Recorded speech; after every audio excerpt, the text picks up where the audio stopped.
el doctor Juan, el doctor Guillermo, la doctora Eunice. Creo que Eduardo también está, porque me dijo que se estaba incorporando. Y creo que la doctora Mónica ya se va a incorporar pronto, la doctora Isabel también. Y creo que falta alguien por allí. Bueno, bienvenidos todos. Muchas gracias por el apoyo al comité directivo y su aporte, que es fundamental e importantísimo. Gracias a los residentes por su actividad y a los que preparan su organización y organizan sus conferencias para poder transmitir esa información y esa experiencia que pareciera que fuera poca, pero es bastante, porque resulta que investigan, buscan, localizan casos y, y los proyectan y nos permite discutirlo y analizar esa información, lo cual es importante en la formación académica de cada uno de nosotros y desde tu punto de vista. De quien me Doctor, ve, buenas noches. la noche de hoy tenemos un invitado por parte de la doctora Julia Gregorio, el doctor Irving Pérez. El doctor Irving Pérez es medicurólogo egresado de la Universidad del Zulia y realizó su residencia en el Hospital Universitario Central de Asturias. Se está conectando en este momento desde España, a pesar del contratiempo de la zona horaria. El doctor ejerce como facultativo especialista de urología y es colaborador docente de la Universidad Francisco de Vitoria en Madrid, doctor. Muchísimas gracias, doctor. Contamos con su apoyo y su experiencia para luego al final poder compartir algunas opiniones y nos pueda hacer su aporte. Gracias, Julia, por la importante invitación. Bueno, bienvenido Y Irving. Sé que no se iba a poder el doctor incorporar, dado que son las 2 de la mañana, pero no es la primera vez que colabora con nosotros. El doctor tuvimos la oportunidad de que colaboró en el mes de noviembre, pasó por el hospital universitario donde se formó. Él es egresado de Luz y pertenece al grupo de investigación del CEDIAC, que es el centro de estudiantes, fundador incluso, dirigente del centro de estudiantes y alumno representante de toda esta generación de médicos venezolanos que salen a dar la cara en honor de los médicos venezolanos y dejarlos en alto. Y bueno, gracias, doctor Irving, por su colaboración, por su participación y muy amable de su parte, a pesar de que pensé que por la hora no iba a ser posible. Le damos las gracias al doctor Mora por recibirlo, al posgrado de radiología una vez más, a todos sus integrantes, y esperamos que sea nutritivo y con el aporte especialista, con el enfoque de actualización ligados a la madre patria, podamos entonces hacer de esto una experiencia académica de excelencia. Valga la redundancia.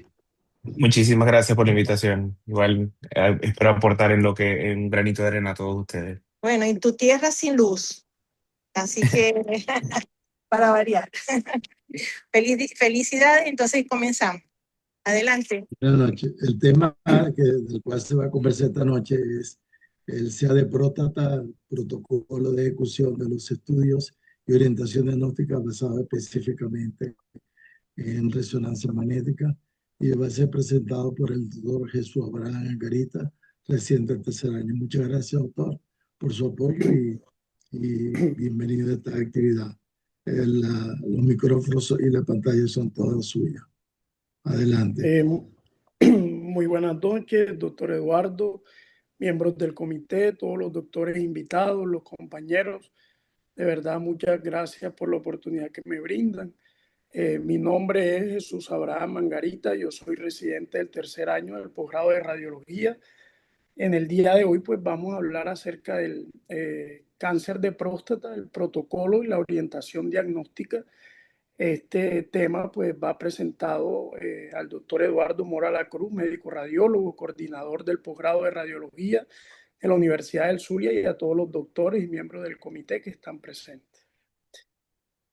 Entonces, dentro de los objetivos del tema a tratar está conocer el protocolo de resonancia magnética prostática basado en el PIRADS, identificar los hallazgos diagnósticos para categorizar lesiones según el PIRADS y establecer las recomendaciones clínicas según el resultado imagenológico.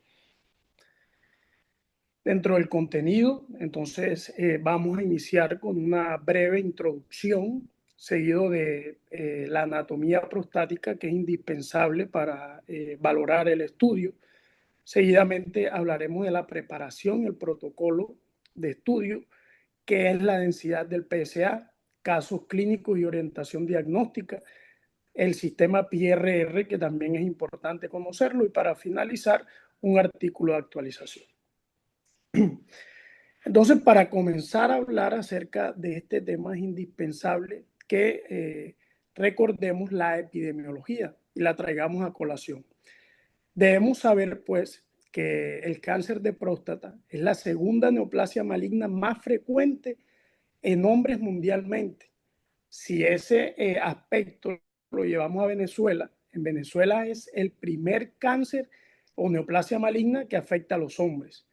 Hay un dato quizá un poco perturbador y que debemos tener en cuenta para saber a qué nos estamos enfrentando, y es que 1 de cada 8 hombres desarrollaremos cáncer de próstata. Entonces podemos evidenciar la gran magnitud y la prevalencia que tiene el cáncer de próstata. Solamente en Estados Unidos anualmente se diagnostican alrededor de 367,000 nuevos casos y aproximadamente 36,000 muertes anuales son directamente relacionadas o atribuibles al cáncer de próstata. Ahora bien, en Venezuela aproximadamente 9,000 casos nuevos anuales se reportan, según la Sociedad Anticancerosa de Venezuela, en el último reporte que estableció. También debemos conocer que aproximadamente el 60% de casos asociados tienen un factor genético y que además la edad juega un papel crucial en cuanto al diagnóstico. ¿Por qué? Es muy poco probable en pacientes menores de 40 años, pero cuando pasamos este límite de los 40 años, con cada década que va aumentando la probabilidad también de presentar cáncer de próstata. Es importante saber que hacia la década de los 65 y los 84 años es cuando hay mayor prevalencia de cáncer de próstata. Esta también es más frecuente en pacientes afroamericanos.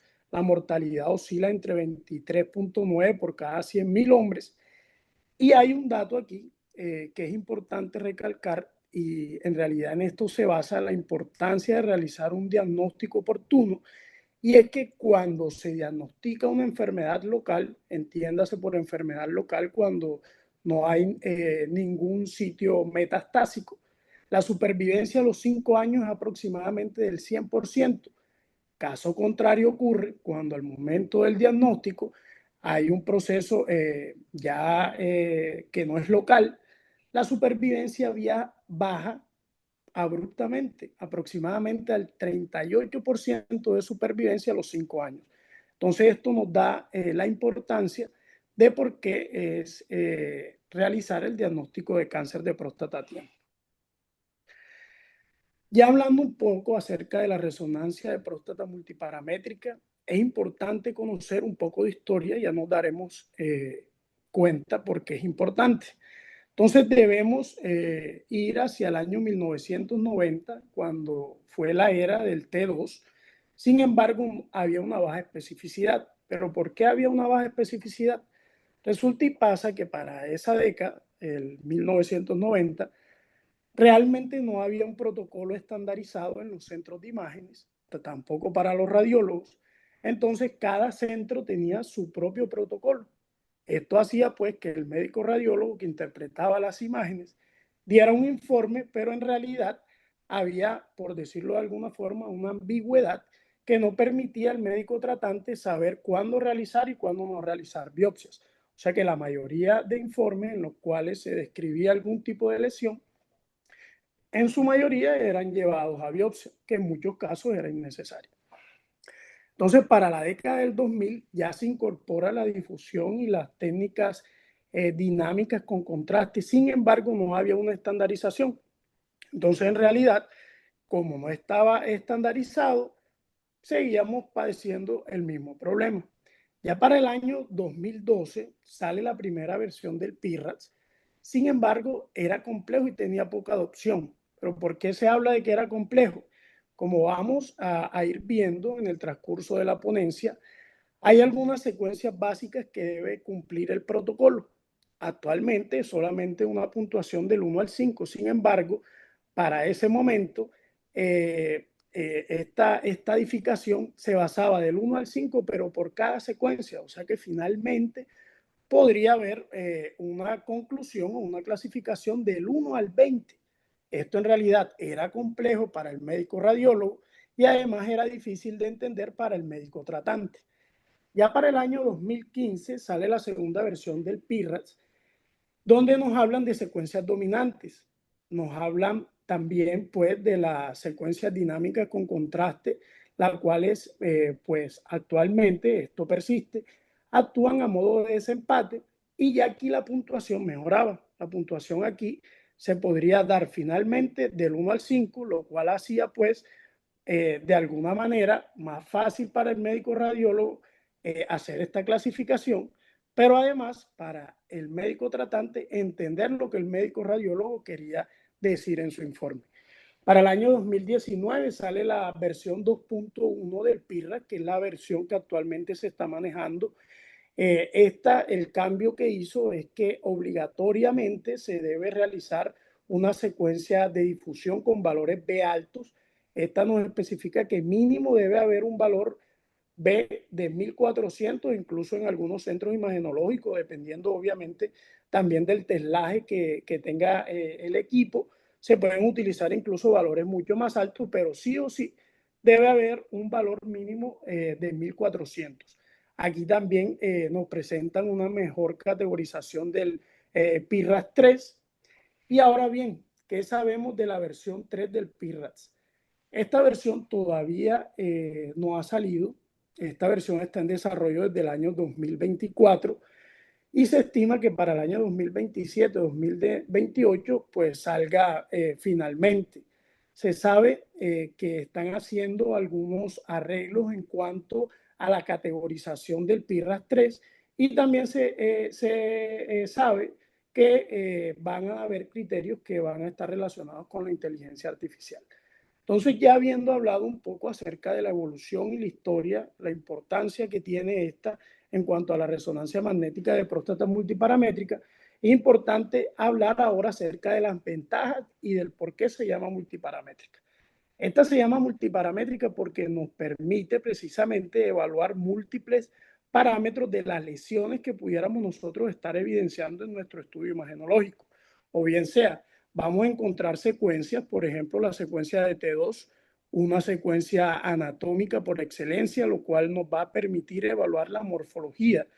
Además, vamos a tener secuencias como la difusión y el mapa de ADC, el cual nos va a permitir evaluar la celularidad de esa lesión que estamos evidenciando y las secuencias dinámicas con contraste, las cuales nos van a permitir evaluar la vascularización. Pero ¿qué otra importancia o qué otra ventaja tiene el protocolo de próstata multiparamétrica actualmente?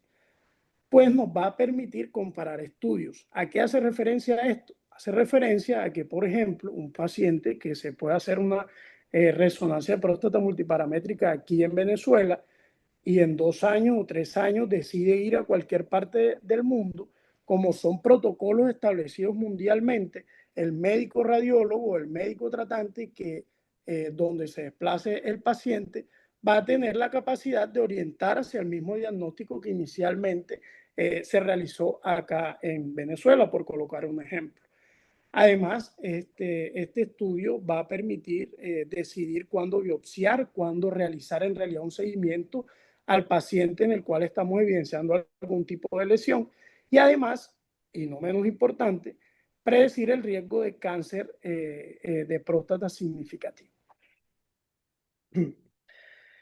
Antes de hablar acerca de las secuencias básicas y lo que debemos buscar nosotros como radiólogos, es importante recordar un poco acerca de la anatomía prostática.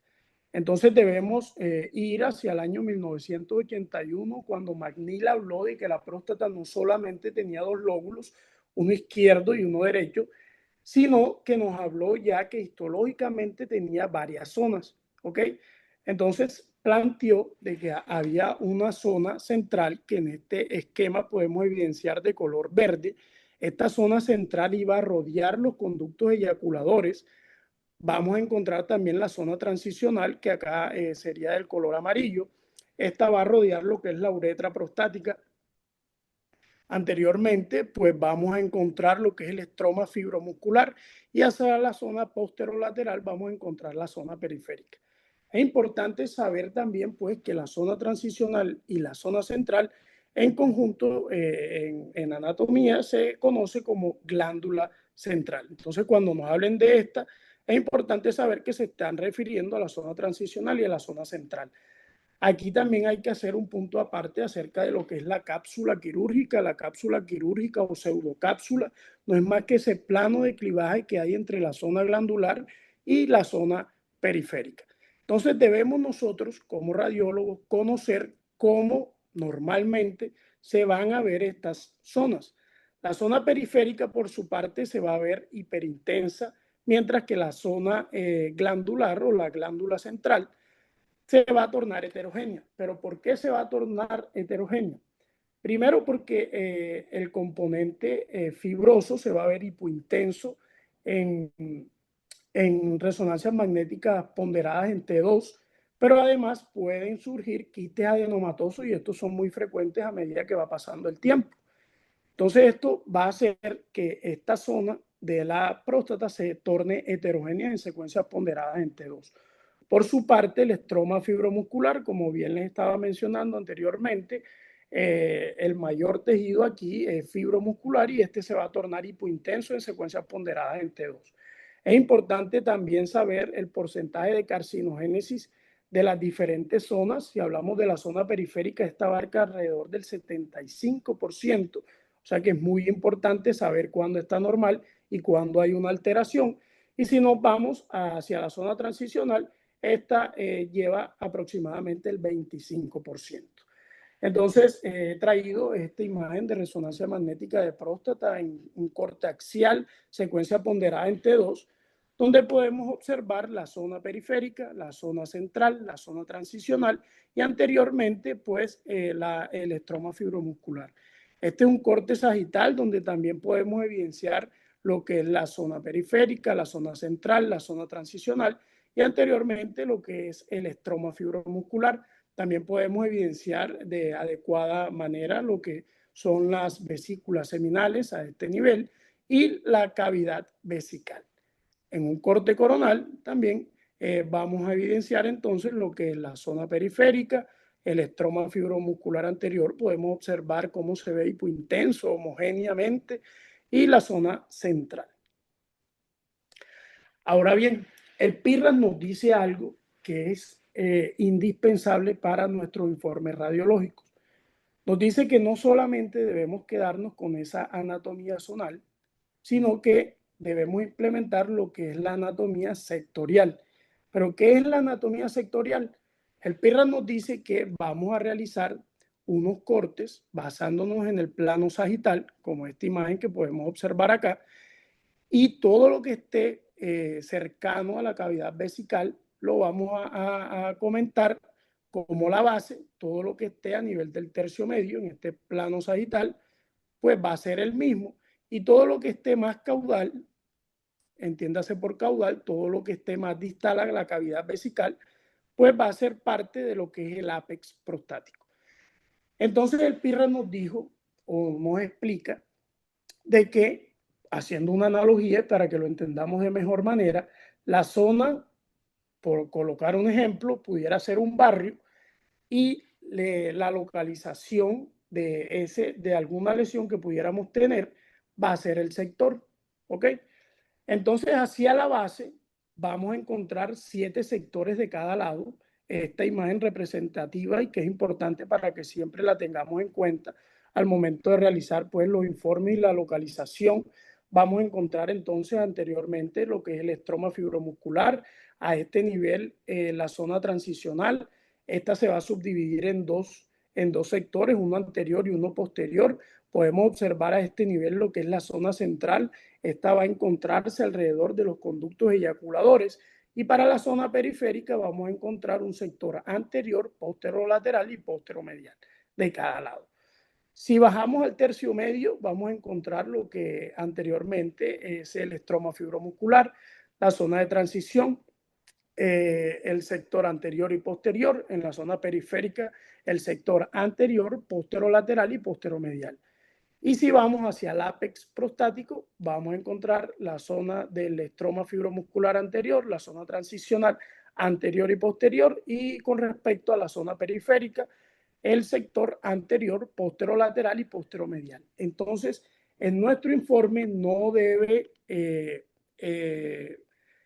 siempre debemos tener en cuenta esto, porque es indispensable para nosotros localizar este tipo de lesiones. Entonces, no olvidar el lado, o bien sea derecho o izquierdo, la zona periférica, zona transicional, zona central, el sector anatómico, que son estos sectores que acabamos de mencionar, y el nivel al cual se encuentra la lesión, o bien sea la base, que está más cerca a la cavidad vesical, el tercio medio o el ápex prostático. Ya habiendo conocido esto, es importante saber pues la preparación del paciente. La creatinina siempre dice el PIRRAS que la creatinina debe ser tomada antes de los 7 días, pero es importante saber que la creatinina aislada no es la que nos va a definir si nosotros podemos o no podemos hacer el estudio. ¿Por qué? En realidad nosotros debemos tomar a consideración la tasa de filtración glomerular. Sabemos pues que la tasa de filtración glomerular toma un ítem que es la creatinina, pero además la masa muscular y el sexo del paciente. Entonces con esto vamos a calcular la tasa de filtración glomerular. Cuando esta se encuentra por arriba de 60 es normal, no hay ninguna precaución para realizar el estudio. Cuando la tasa se encuentra entre 30 y 59, debemos tener algún tipo de precaución, en realidad, a criterio del médico que solicita el estudio y del que lo va a realizar. Y cuando la tasa de filtración glomerular está menor a 30, en realidad el PIRRAS nos dice que debe ser considerado si en realidad se beneficia del material de contraste. ¿Ok? Otro aspecto muy importante y que se presenta muy frecuentemente en los centros de imágenes es esos pacientes que están en diálisis. El PIRRAS nos dice que si es necesariamente para el diagnóstico del paciente es obligatorio hacer este estudio, se puede realizar, pero al día siguiente debe realizarse una diálisis. Es importante también saber que dentro de los ítems obligatorios para la realización del estudio debe haber un intervalo por postbiopsia mayor a 6 semanas, idealmente de 8 a 12. Esto porque podemos evitar falsos positivos. ¿Ok?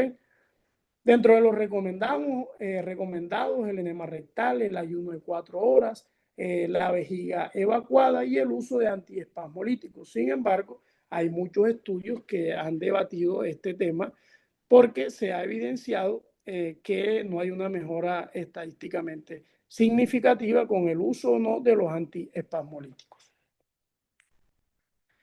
Ok, ya entrando en el protocolo, entonces el protocolo PIRRAS nos dice que hay unas secuencias que son obligatorias. ¿Cuáles son las secuencias obligatorias? El T2, que es una secuencia anatómica por excelencia, la cual nos va a permitir evaluar lo que es la zona glandular, periférica, central, las vesículas seminales. Además, debemos saber que es la secuencia dominante en la zona de transición.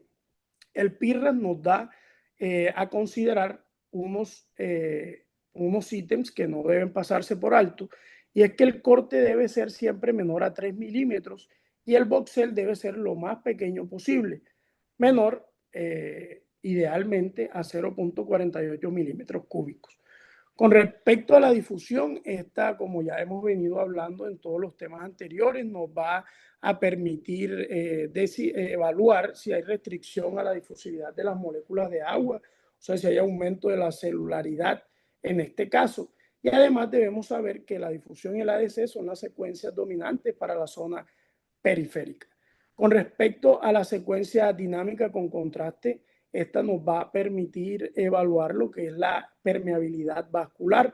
Además, juega un papel importante, dado que nos va a permitir upgradear, entiéndase por upgradear, es el término que utiliza el PIRADS, cuando vamos a subir la estratificación de un PIRADS de 3 a 4 en la zona periférica.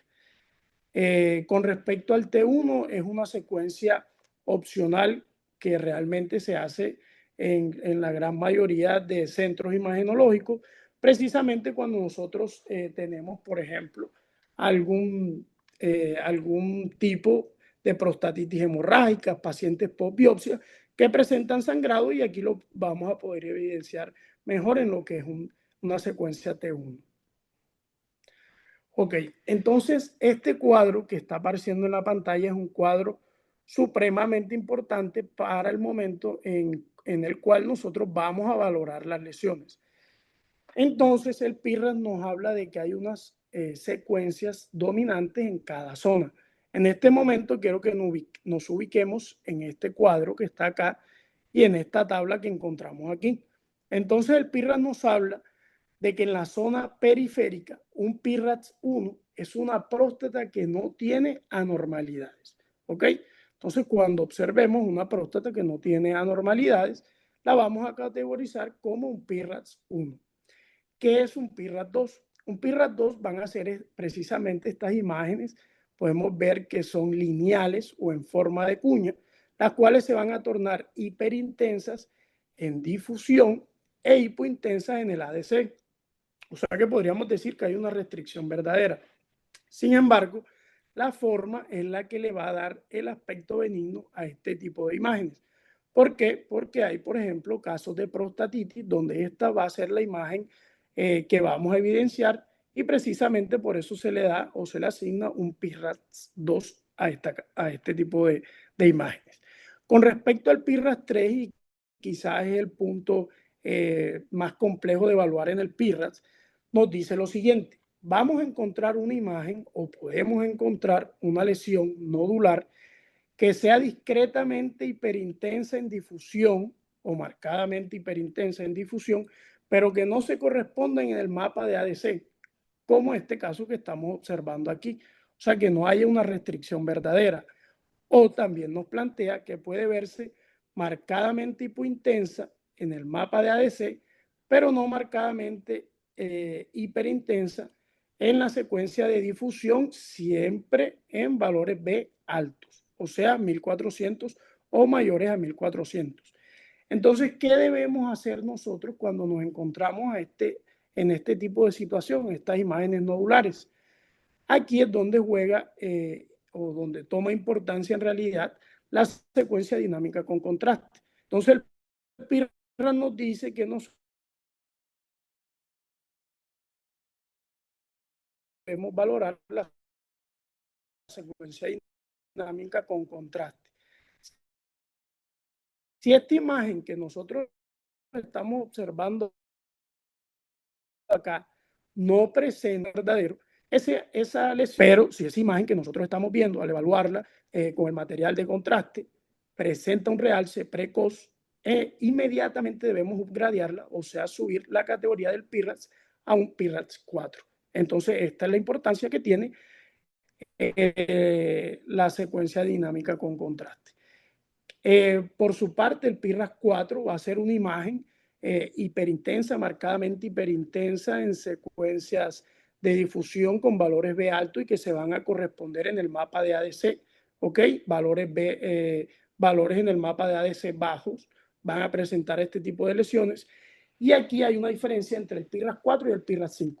Si esa lesión que estamos evidenciando a este nivel mide más de 1.5 centímetros o tiene una extensión extraprostática, inmediatamente deja de ser un PIRADS 4 y se convierte en un PIRADS 5. Entonces, esto es importante que los conozcamos para poder categorizar el PIRADS de las lesiones en la zona periférica. Ahora quiero que veamos este cuadro de amarillo que podemos observar a este nivel. Y entonces la secuencia dominante para evaluar la zona de transición va a ser las secuencias ponderadas en T2. ¿Qué nos dice el PIRAS con respecto a qué es un PIRAS 1? Un PIRAS 1 es un nódulo típico, es un nódulo que puede ser heterogéneo como este que estamos observando acá, pero está totalmente encapsulado. Podemos evidenciar que está totalmente encapsulado. O esta imagen focal, nodular, hipointensa, pero siempre debe ser homogénea y que también está totalmente encapsulada. ¿Qué es un PIRAS 2? Un PIRAS 2 es una lesión que puede ser heterogénea, una imagen nodular heterogénea, pero que está parcialmente encapsulada, o una imagen hipointensa, nodular, de márgenes circunscritos, pero que no debe ser heterogénea. Entonces, ¿qué debemos hacer nosotros cuando estemos observando este tipo de lesiones nodulares? Debemos, aquí entra en juego lo que es la difusión. Recordemos pues que en la zona periférica el que nos jugaba un papel de desempate era la dinámica con contraste. En la zona de transición, el que va a realizar este desempate, de alguna forma, por decirlo así, va a ser la secuencia de difusión.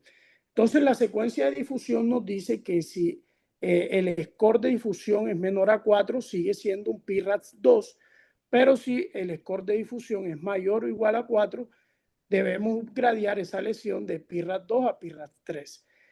¿Qué es un score de difusión de 4? Es una imagen que se va a ver marcadamente hiperintensa en difusión y se va a corresponder en el mapa de ADC y que además va a tener valores bajos en este mapa, pero que además no debe medir más de 1.5 centímetros y además no debe presentar extensión extraprostática. ¿Ok? Entonces, si presenta esas características que acabo de mencionar, vamos a upgradear esa lesión a un PIRAS 3. ¿Qué es un PIRAS 3? Es una lesión como esta que podemos observar aquí. En realidad, el PIRAS nos dice que no es una lesión nodular, sino que es una imagen amorfa. Podemos evidenciar cómo esos límites o esos márgenes son imprecisos realmente y que es marcadamente hipointensa. Cuando nos encontremos frente a este tipo de lesión, vamos a volver a valorarla en difusión. Entonces, si la difusión tiene un score menor a 5, sigue siendo un PIRAS 3, pero si tiene un score igual a 5, y entiéndase por score igual a 5 en difusión, esa lesión marcadamente hiperintensa en difusión, que se corresponde en ADC, que tiene valores bajos, pero que además mide más de 1.5 centímetros o presenta una extensión extraprostática, nosotros inmediatamente vamos a upgradear esa lesión y la vamos a dar como un PIRAS 4. Un PIRAS 4 nos habla de que es este tipo de lesión marcadamente hipointensa, ya no tiene una imagen nodular o amorfa, sino más bien lenticular. Y si la misma lesión que estamos observando acá mide más de 1.5 centímetros o tiene una extensión extraprostática, inmediatamente la vamos a categorizar como un PIRAS 5. Entonces, aquí podemos observar la importancia que tiene este cuadro que nos plantea PIRAS al momento de nosotros clasificar las lesiones. También es indispensable valorar los ganglios linfáticos. El PIRAS nos dice pues que debe haber por lo menos una secuencia, o bien sea el T2 o la difusión con valores B alto, que llegue siquiera hasta la bifurcación de las arterias ilíacas comunes. Entonces, nosotros lo que vamos a hacer es valorar los ganglios linfáticos. Los ganglios linfáticos los vamos a caracterizar en regionales, lo que son las cadenas ilíacas externas, ilíacas internas, presacos y obturadores. Y vamos a categorizar como cadenas distales, que nos va a hacer pensar en una enfermedad a distancia. Ya las cadenas aórticas, la mesentérica inferior, la ilíaca común, los inguinales, los femorales. ¿Ok? Entonces, ¿qué debemos valorar nosotros de los ganglios linfáticos? Primero, la forma, cuando pierdan su forma ganglionar y se tornen más redondos, y que su eje corto sea mayor a 8 milímetros en las cadenas ilíacas externas e internas, o que sean mayor a 10 milímetros en lo que son las cadenas ilíacas comunes. Segundo, la apariencia heterogénea, que haya pérdida de su hilo graso y que además los márgenes sean irregulares. Esto es lo que nos va a hacer pensar pues de que hay un proceso infiltrativo. Ok, he querido traer estas imágenes de hospital clínico, sede de Maracaibo, institucionales, donde podemos observar precisamente este ganglio linfático, el cual presenta una morfología habitual, hay preservación de su hilo graso, los márgenes son circunscritos. Es fisiológico que los ganglios linfáticos puedan presentar o se puedan tornar o restringir en la secuencia de difusión con valor B alto, y por eso es indispensable siempre valorar lo que anteriormente mencionamos, la morfología habitual, la preservación del hilo graso, y por supuesto, pues si nosotros observamos un ganglio que no tenga estas características, que además presente una marcada restricción y que en el mapa de ADC tenga valores muy bajos, estaríamos frente ya a una adenopatía probablemente infiltrativa. La densidad del PSA. Debemos saber que la densidad del PSA es un parámetro clínico, el cual va a ayudar mucho a la toma de decisiones con respecto a las biopsias, sobre todo en qué casos. En los casos en los cuales encontramos o damos nosotros como radiólogos una lesión en un PIRAS-3 y en pacientes en los cuales tengan unos valores de PSA de alrededor del 4 a 10 nanogramos sobre mililitro. Entonces, ¿cómo vamos a calcular nosotros esta densidad de PSA? Lo que debemos hacer es dividir el antígeno prostático sérico total entre el volumen prostático. He querido traer este ejemplo para que nos quede un poco más claro. Entonces, aquí podemos evidenciar cómo debe medirse la próstata, los planos longitudinales, anteroposterior y transverso, no dejando por fuera ninguna de las zonas prostáticas, ¿ok? Y en este ejemplo, después de haber realizado las medidas correspondientes, esta próstata nos da un volumen de 56.2 cc. Este en un paciente con un antígeno prostático de 5. Entonces, vamos a hacer lo que es la división para saber cómo está la densidad de PSA. Este paciente con un antígeno prostático de 5, vamos a dividir ese valor entre el volumen prostático que acabamos de tomar, y ese valor nos da 0.09 nanogramos sobre mililitros. Entonces, ese valor se encontraría a este nivel, menor a 0.10. Cuando ese valor es menor a 0.10, es un valor normal, pero por el contrario, si ese valor ya estaría entre 0.10 y 0.15, entraríamos en lo que se denomina una zona gris. A estos pacientes debemos recomendarle un estudio de control a los 6 meses o máximo al año, pero no debe sobrepasarse de este tiempo. Cuando este valor excede los 0.15 nanogramos sobre mililitros, ya es un valor en realidad elevado, y aquí debemos sugerir la biopsia, sobre todo en pacientes pues que este valor sobrepasa los 0.20 nanogramos sobre mililitros, el cual se consideraría un valor ya muy elevado e indiscutiblemente debe realizarse una biopsia. Este es un esquema que quise traer para el momento de nosotros estar o valorar una resonancia magnética de próstata multiparamétrica, los pasos que debemos seguir habitualmente. Entonces, inicialmente debemos identificar las regiones, sobre todo en la secuencia T2, que como hemos hablado es la secuencia anatómica por excelencia. Vamos a valorar si hay alguna zona o una lesión nodular hipointensa, anómala, valorar los márgenes de la misma. Tercero, debemos verificar si esta imagen que estamos observando restringe, no restringe, en caso de que restrinja, cómo son los valores en el mapa de ADC, considerar valores bajos menores a 1.2 por día a la menos 3 milímetros cuadrados sobre segundo. Posteriormente vamos a verificar si hay captación de contraste en estas lesiones que estamos observando y verificar si hay extensión local o metástasis.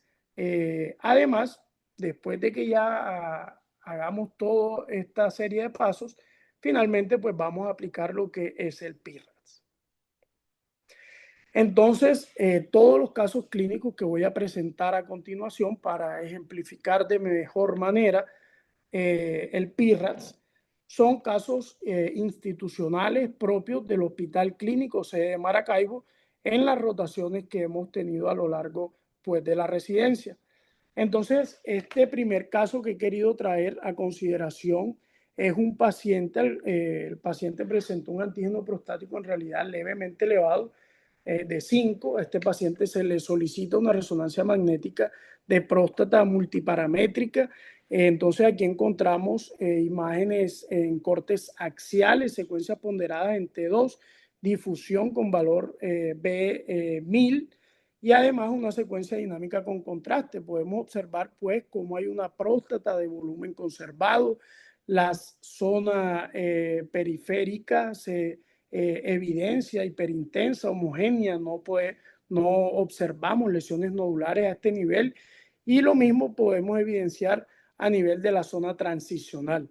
Si la evaluamos en la secuencia de difusión con valores B1000, podemos observar que no hay ninguna imagen que presente una restricción a este nivel y que además posterior a administración de material de contraste no hay ninguna lesión nodular que presente un realce anómalo. Entonces, esta próstata la categorizamos como un PIRADS 1. PIRADS 2. Entonces, este fue otro paciente, otro caso clínico del Hospital Clínico sede de Maracaibo, un paciente al cual se le realiza una resonancia magnética de próstata multiparamétrica. Aquí podemos observar cortes axiales, secuencias ponderadas en T2, en difusión con valores B1000, 1400 y el mapa de ADC, donde podemos evidenciar a nivel del sector posteromedial izquierdo de la zona periférica esta imagen nodular de márgenes circunscritos y su intenso al parénquima prostático. Y aquí radica la importancia de siempre utilizar por lo menos un valor B de 1400. ¿Por qué? Porque si nosotros observamos esta secuencia de difusión con valores B1000, nos parecería de pronto que hay una discreta restricción a este nivel, o sea, al mismo nivel donde está la lesión. Pero si nosotros utilizamos el valor B 1400, o sea, más alto, nos podemos dar cuenta que en realidad no hay ninguna restricción a la difusividad de las moléculas de agua y que además no se corresponden o lo podemos corroborar en el mapa de ADC. Posteriormente, pues evaluamos la secuencia dinámica con contraste y nos damos cuenta que no hay ningún tipo de realce nodular a ese nivel. Entonces, esta lesión la categorizamos como un PIRADS 2. Este es otro caso clínico del Hospital Clínico sede de Maracaibo, un paciente al cual se le realiza, un paciente de 68 años, presenta elevación de aproximadamente 15 en su antígeno prostático. A este paciente pues se le solicita también la resonancia magnética de próstata multiparamétrica, donde podemos evidenciar estos cortes axiales, imágenes ponderadas en T2, difusión con valores B alto y el mapa de ADC, donde podemos observar esta lesión nodular hacia la región posterior de la zona transicional, de márgenes parcialmente definidos, la cual ejerce discreto efecto de masa sobre la uretra prostática, desplazándola y comprimiéndola parcialmente. Sin embargo, cuando nosotros valoramos esta lesión con la secuencia de difusión con valores B de 1400, no podemos observar que en realidad no hay ningún tipo de restricción. Sin embargo, hay una caída o una leve caída en realidad de la intensidad de señal en el mapa de ADC.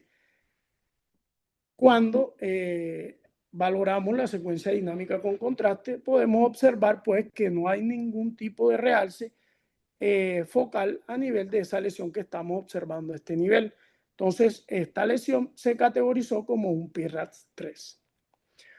Un PIRADS 4, entonces podemos observar, este también es un caso propio de la institución, esta imagen nodular hacia la zona posteromedial de la zona periférica, esta imagen de bordes parcialmente definidos. Pero si nos vamos a la secuencia de difusión con valores B alto, podemos observar la marcada restricción en la secuencia de difusión y que además se corresponde en el mapa de ADC y tiene valores B bajos.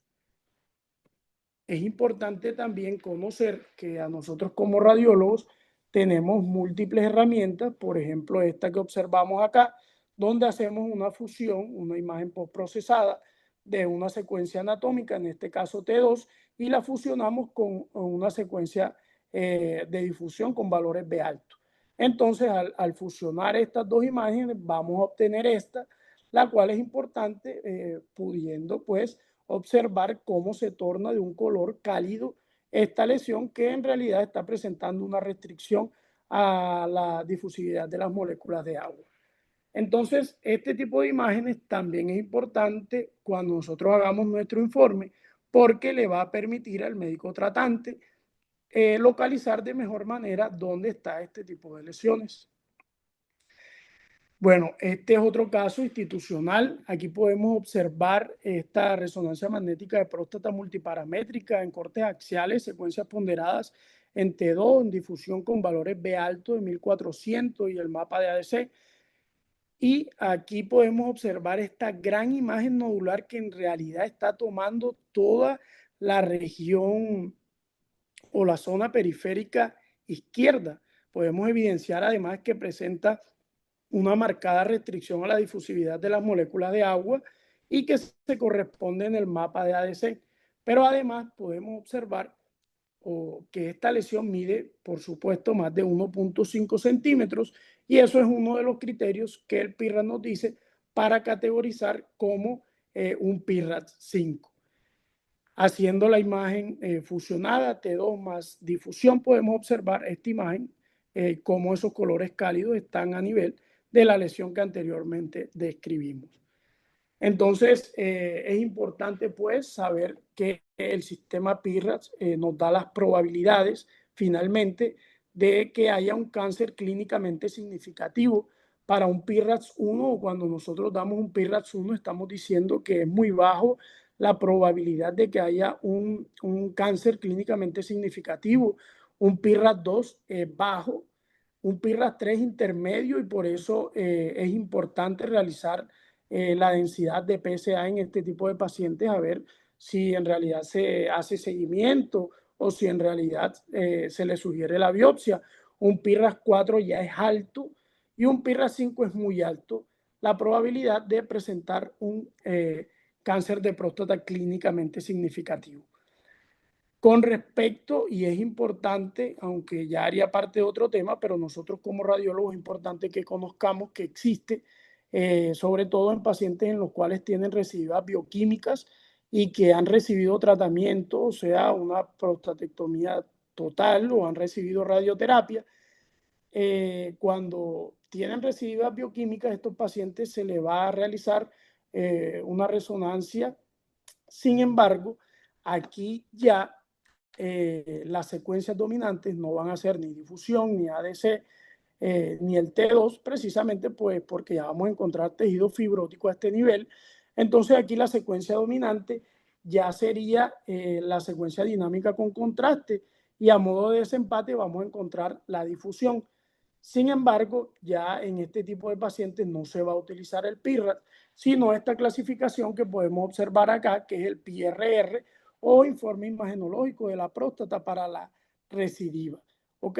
Entonces vamos a clasificar como 1 cuando es muy baja la probabilidad, PIRR2 cuando es baja, 3 cuando en realidad no se puede determinar si hay o no recurrencia. Por su parte, la categorización 4 ya es alta y el PRR5 ya nos habla de que es muy alta la probabilidad de recurrencia. Como artículo de actualización, me pareció muy importante este artículo que fue publicado en la Sociedad Europea. Se titula Mejorando la estratificación del riesgo de lesiones PIRATS 3+1 de la zona periférica. Léxico de términos de expertos, rendimiento de múltiples lectores y contribución de la inteligencia artificial. Debemos tener un aspecto muy claro.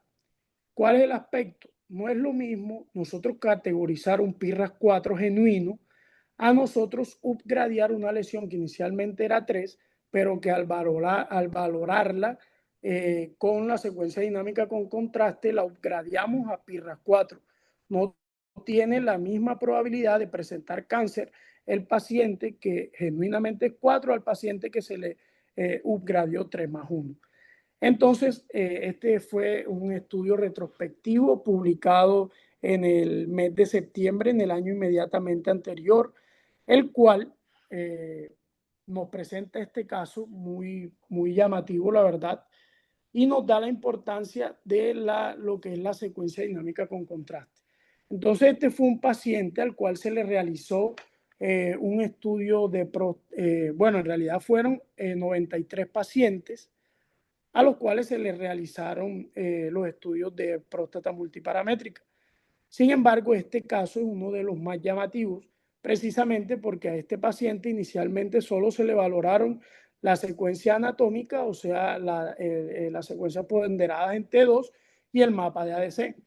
Entonces aquí podemos observar esta lesión nodular que está hacia la región o hacia la zona periférica, pero podemos observar cómo en el mapa de ADC realmente hay una ligera caída en la intensidad de señal. Cuando se realiza la fusión de esta imagen anatómica con esta imagen de la secuencia de ADC, vamos a obtener esta imagen que podemos observar en el cuadro C. En el mapa de colores, las imágenes que se tornan más cálidas nos hacen pensar en que en realidad es un proceso neoplásico o hay mayor celularidad, y las que se tornan más próximas al color azul nos hacen pensar más en un proceso benigno. Si solamente se hubiese tomado a consideración el axial T2 y el mapa de ADC, probablemente esta imagen nodular se hubiera categorizado probablemente benigna. Este paciente no fuera llevado a biopsia. Sin embargo, como se utilizó la secuencia dinámica con contraste, podemos observar cómo hay una marcada, un realce realmente en la secuencia dinámica con contraste, y que al hacer la fusión de la secuencia anatómica, el ADC, la secuencia dinámica con contraste, entonces ya no vamos a obtener solo esta imagen, sino esta, en el cual ya nos hace pensar más en una lesión que deja de ser 3 y se upgradea a 4. Este paciente fue llevado a biopsia y finalmente se demostró que en realidad no era un cáncer, sino que era un proceso de prostatitis. Entonces, aquí es donde toma importancia realmente si en algunos casos es beneficioso o no es beneficioso, en realidad, upgradear las lesiones PIRAS 3 a PIRAS 4, sobre todo cuando valoramos pues, las secuencias dinámicas con contraste. Entonces, en la conclusión de este artículo, solo el 27 de 94 lesiones que fueron evaluadas eran cáncer de próstata. A todas se les realizó biopsia, precisamente porque se upgradearon a 4. Y recordemos que un PIRAS 4 necesariamente se debe realizar próstata. O sea que el 71% no eran cáncer. También nos hablan los expertos de que es más importante quizás valorar los bordes de las lesiones que estamos observando, y si estos bordes tienden a ser espiculados, tienen un ratio de 9, o sea que es 9 veces más probable que sea cáncer a una lesión que tenga bordes o márgenes circunscritos. Y tercero, las características demostraron pues en este estudio que las características de las secuencias dinámicas con contraste no mejoran el rendimiento diagnóstico, y eso lo evidenciamos en el caso que anteriormente expusimos. Bueno, muchas gracias.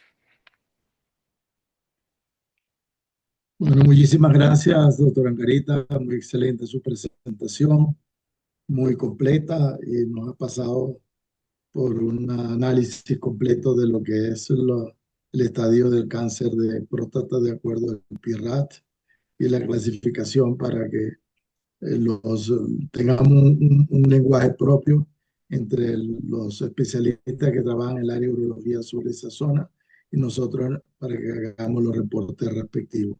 Y eso nos permite a nosotros llegar a unas conclusiones diagnósticas mucho más efectivas. Bueno, ¿alguna pregunta, algún comentario, por favor? El doctor Irvings.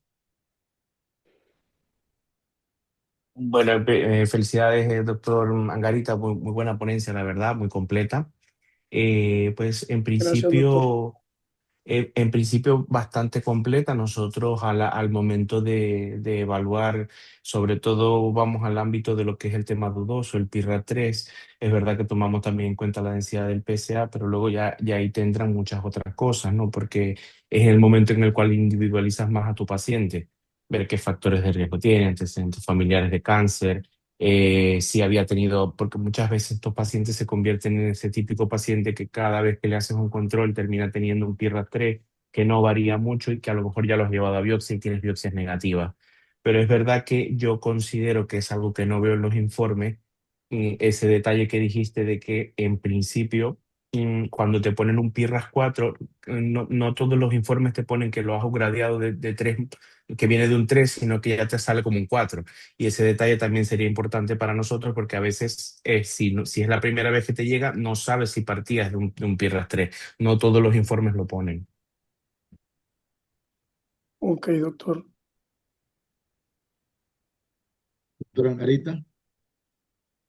Sí, doctor, precisamente el PIRA nos dice que en nuestros informes radiológicos es sumamente importante para ustedes saber que genuinamente esa lesión que nosotros estamos dando como PIRAS 4 inicialmente no fue PIRAS 4, sino que fue un PIRAS 3 y que al valorarla con la secuencia dinámica con contraste se convierte en un PIRAS 4.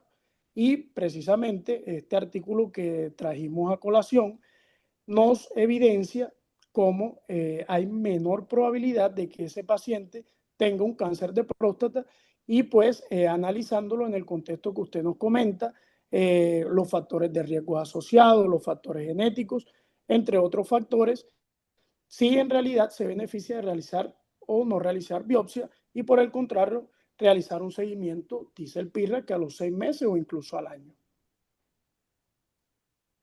Correcto. Sí, nosotros en el posgrado nos orientamos generalmente por, esa clasificación de gradear, sobre todo cuando hay contraste. Cuando es positivo con contraste se le da un grado más y pasa de 3 a 4. Eso es importante y siguiendo la orientación inclusive del PIRAD de Radiopedia, que por ahí hay una Correcto. buena orientación que nos permite llevar hacia unas conclusiones mucho más definidas. ¿Algún otro comentario al respecto o con algún otro tópico? Buenas noches, doctores. Buenas noches, doctor Mora. Disculpen que me conecté un poquito tarde. Quería felicitar a Jesús por su seminario.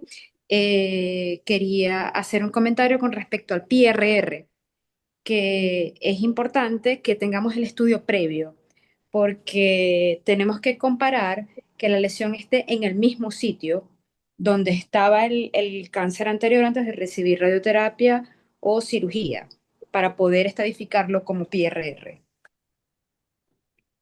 Muchas gracias, doctor.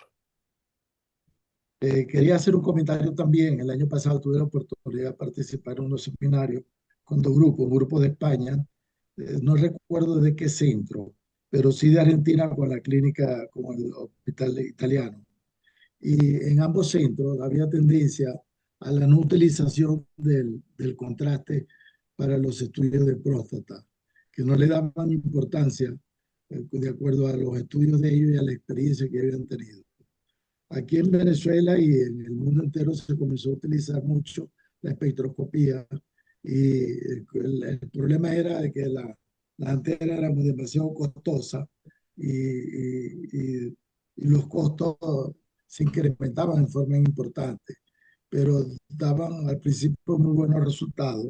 Entonces quería ver el doctor Irving qué experiencia tiene en su centro con la utilización del material de contraste En, para el estadio. en, en Mientras principio, yo estuve en el hospital, yo hice mi residencia en el Hospital Universitario Central de Asturias. Es un centro bastante grande, o sea, teníamos la posibilidad de pedirle resonancia a todo el que quisiéramos, alrededor de unas 200, 300 al mes o algo así. Y siempre utilizamos contraste. De hecho, teníamos, porque esto cuando parte de ya establecerse aquí en la Asociación Europea de Urología la resonancia magnética como sistemática, nosotros la pedíamos en todo, o la pedimos ya casi en todo el mundo, pero antes tenías la restricción de pacientes menores de 60 años con sospecha de cáncer y con biopsia previa negativa. O jóvenes que no habían tenido una biopsia previa, pero menores de 60 o primera biopsia negativa. Y siempre fue con contraste porque era con los resultados que obteníamos mejores respuestas, y también siempre fue, aparte del contraste, un grupo de radiólogos que solo se dedicaban a eso, o sea, que únicamente se dedican a pelo y barra próstata, que eso aumentaba mucho más la fiabilidad del resultado, ¿no? Ahora, a día de hoy, hay IA y todo lo demás, pero antes eso era lo que se tomaba mucho en cuenta, hace 4 o 5 años atrás. Exactamente.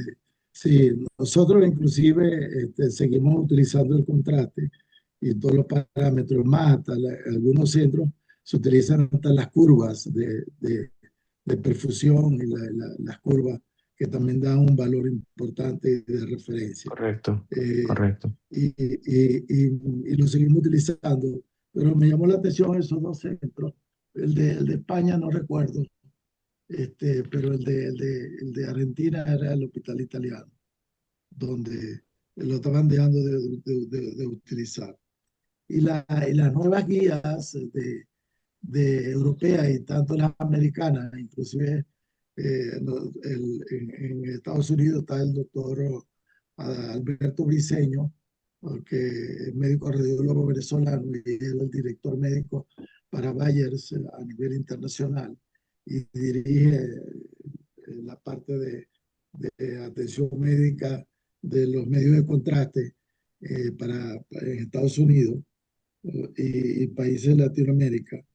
La nueva orientación que hay, la tendencia es a, a no detenerse en la utilización del material de contraste para pacientes en las condiciones en que se encuentren.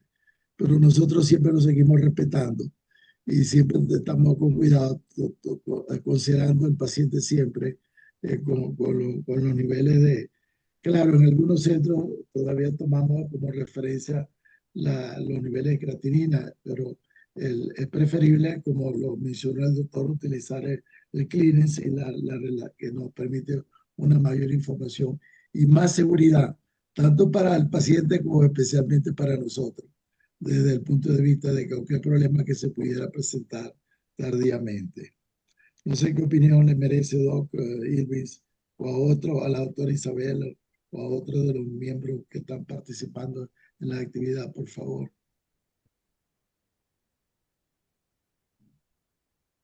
Pues yo quizás tengo un par de comentarios. El tema de la recidiva bioquímica que lo mencionaron, y la verdad, comentó que desconocía el tema de la resonancia, o sea, que tenían todo un protocolo y el PIR y todo esto para la recidiva bioquímica, porque desde hace ya muchos años utilizamos el PET-TAC, ¿no?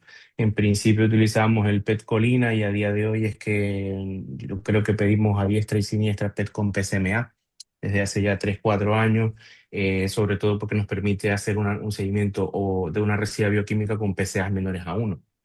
Y por lo tanto yo creo que a día de hoy es el gol estándar. Incluso ya lo estamos utilizando en el estadiaje. Hemos dejado de pedir ya TAC y gamografía ósea, y desde el momento en que tenemos un cáncer de intermedio riesgo desfavorable o incluso uno favorable pero con alguna sospecha de extensión, un PET-PSMA que no nos limita la cirugía, pero si te marcan ganglios ya sabes que vas a hacer una linfadenectomía un poco más extendida o vas a complementar el tratamiento con radioterapia o directamente con hormonoterapia. Sí, pues muy pronto, ya Maracaibo tuvo un CITIPET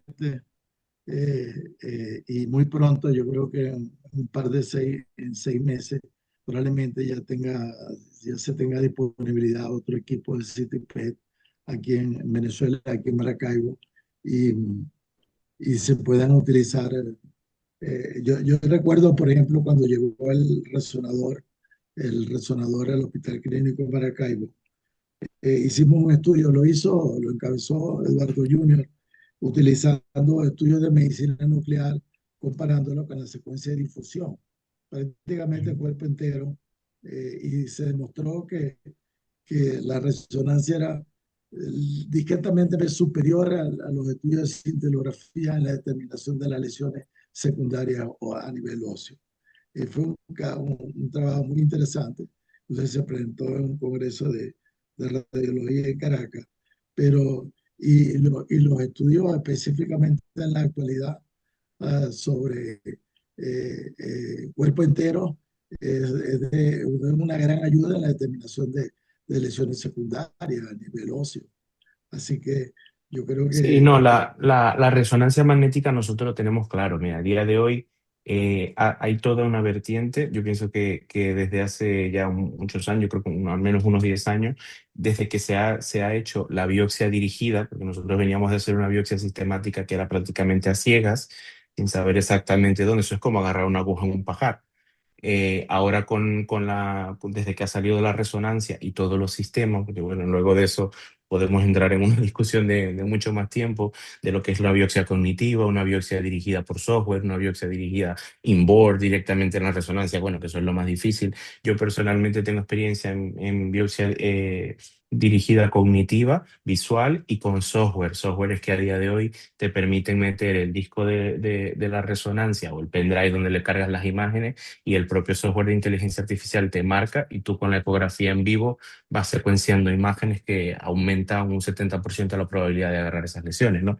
De poderlas pinchar bien en transperineal, lo ideal transperineal y antiguamente transrectal. Y luego no solo eso, sino que te abre todo el campo a un área de la urología oncológica, que es que a día de hoy existe el tratamiento focal del cáncer de próstata, que es, pero eso tiene que ir muy de la mano de que identifique bien el radiólogo la zona y que cuando yo tome la muestra o el urologo tome la muestra de esa lesión, la identifiquemos de tal manera que podamos decir, mira, esto es la zona craneal izquierda posterolateral, porque ahí es donde voy a ir a poner la aguja cuando quiero dar una terapia focal, que terapia focal a día de hoy se hace con crioterapia, bajar temperaturas o aumentar temperaturas o calor, ¿no? Y eso, y eso tiene más de 15 años ya en estudio y ha demostrado que está en la competencia de lo que es la prostatectomía y la radioterapia. A día de hoy no es estándar, no está estandarizado, pero va todo eso muy encaminado. De hecho, eso lo lleva a nivel mundial un doctor, un venezolano, de la ULA, el doctor Rafael Sánchez Salas, y es un referente internacional de todo esto. O sea que hay mucho camino, hay muchas cosas que se pueden hacer con la resonancia y esa unión radiólogo-urólogo es muy importante, porque al final marcar bien la lesión es lo que te va a permitir que nosotros podamos identificarla y luego ofrecer un tratamiento. muchísimas gracias, Doc. ¿Alguna otra pregunta, comentario, por favor? Los residentes del posgrado, alguna duda que tengan, aprovechemos, doctor Irvings, aprovechemos esa experiencia.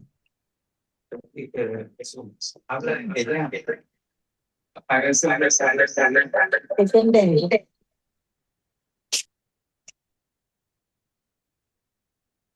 ¿Alguna pregunta, algún comentario? Bien, bien, bien, bien, bien, bien, bien. Aquí, Bueno, si no tenemos más preguntas, bueno, yo queremos quería agradecer. agradecer, Ramón, si me permite, Como no, doctor, agradecerle la invitación al doctor Irving y gracias, doctor Irving, por disponer de su colaboración y su contribución con su experiencia al desarrollo de este tema. Ha sido un gran aporte, una gran ayuda y ojalá podamos disponer de usted para otras oportunidades. Encantado, claro que sí. Siempre que quieran, invítenme, que yo con muchísimo gusto. Se lo bueno, agradecemos, muchísimas el gracias. proyecto es fundamental. Aquí seguimos sin electricidad, pero bueno, hay que seguir en la lucha y no nos vencemos. Doctor Irving, muchísimas gracias por su participación. Y bueno, sin duda es muy pertinente que el enfoque ya de una manera especializada y el compromiso del radiólogo a asumir todo lo que puede aportar en beneficio del diagnóstico certero, preciso del paciente, que sin duda tiene repercusiones en el tratamiento y seguimiento adecuado de la lesión o no del mismo, ¿no?